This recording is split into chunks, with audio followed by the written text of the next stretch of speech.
బావా ఇప్పటికి గుర్తొచ్చానా నేను? చి పో బావా, నువ్వు నన్ను మర్చిపోయావు.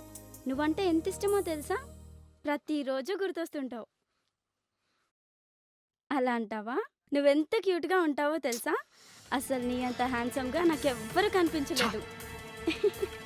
నీ ముద్దు ముద్దు మాటలు, నీ ముద్దు ముద్దు చేష్టలు.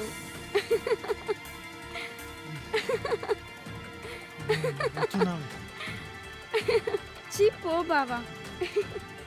అవును, మనిద్దరం దిగిన ఫోటో ఒకటి నీ దగ్గర ఉంది కదా, నా ఫోన్లో డిలీట్ అయింది బావా.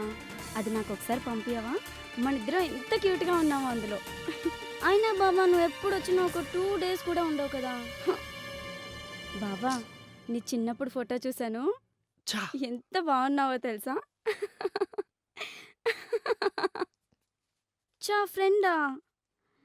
నాకు తెలియకుండా ఎవరైనా ఉన్నారనుకో, నువ్వు వచ్చినప్పుడు నీతో మాట్లాడను చూడు, ఏమనుకుంటున్నావో. సరే బాబా, ఉంటా, బాయ్.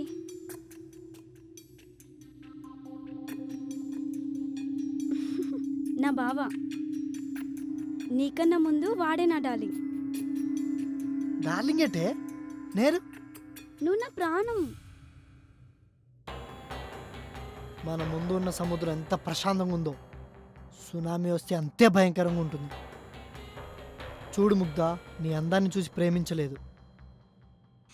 నువ్వు నాతో ఉన్నప్పుడు నా మనసు ఎంతో హ్యాపీగా ఉంటుంది, అందుకనే ప్రేమించా. ఇప్పుడు ఎందుకలా మాట్లాడుతున్నావు? నేను కూడా నిన్ను ఎక్కువ రేట్లు ప్రేమిస్తున్నా. అబద్ధం చెప్పకు, నన్నే ప్రేమిస్తున్నాను. అలా అయితే వేరే వాళ్ళతో చనువు ఎలా మాట్లాడుతావు? ఏంటి ఏంటేంటి?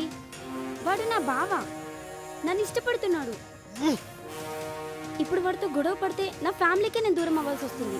పోవే, ఇలాంటి డబుల్ గేమ్ ఆడేవాళ్ళని చూసి మోసపోవడం మా మగవాళ్ళకి అలవాటేనే. బజారు మాటలు, బజారు లక్షణాలు. Hey, mind your tongue. ఏంటే నాకేదో చెప్పు.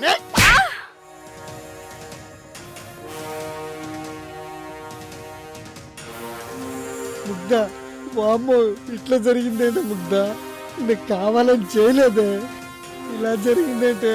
అయ్యో ముగ్ధ, ఏదో కోపంలో ఇట్లా జరిగింది ముగ్ధ. లే ముగ్ధ, ముగ్ధ, నా ప్రాణం పోతుంది ముగ్ధ. ముగ్ధ లేవే ముగ్ధ, ప్లీజ్. నేను కావాలని చేయలేదు ముగ్ధ, నేను చేతులార చంపుకున్నాను. లే ముగ్ధ, ముగ్ధ.